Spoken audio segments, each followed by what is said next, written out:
Deputy commissioner Jhelum کی اہلیہ سعدیہ پرویز نے اولڈ ہوم ہیج کا دورہ کیا اور امدادی چیک تقسیم کیے۔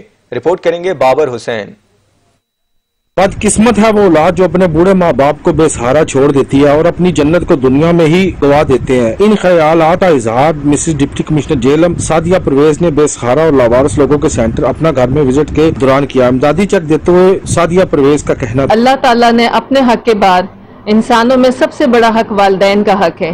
اللہ تعالیٰ فرماتے ہیں وَبِالْوَالِدَيْنَ احسانا، والدین کے ساتھ احسان کرو، اور احسان جو ہے وہ عدل سے اوپر کی ذکر ہے کہ برابر نہیں کرنا، حسن رکھنا ہے، ان کے ساتھ ایسا معاملہ کرو جو حسین ہو، خوبصورت ہو۔ اپنے درمیان Mrs deputy commissioner Jhelum Sadia Pervaiz کو دیکھ کر لاوارث خواتین اور مرد حضرات نے خوشی کا اظہار کیا۔ اس موقع پر ڈاکٹر آسیہ ممتاز کا کہنا تھا، میں دعا کرتی ہوں کہ اللہ پاک اولاد دے تو نیک دے، اولاد ایسی ہونی چاہیے کہ دیکھیں اولاد 5 ہوتی ہے، 6 ہوتی ہے، 8 ہوتی ہے، ان کو یہ والدین پالتے ہیں، پڑھاتے ہیں، شادیاں کرتے ہیں، اور اس کے بعد دیکھیں اگر یہ جب ان والدین کا ٹائم آتا ہے تو ان کو دھکے دے کے نکال دیا جاتا ہے۔ بوڑھے ماں باپ جنت کمانے کا آسان ذریعہ ہے جو کہ نافرمان اولاد کیا جانے۔ کیمرہ مین حسنین علی کے ساتھ بابر حسین، سچ نیوز جہلم۔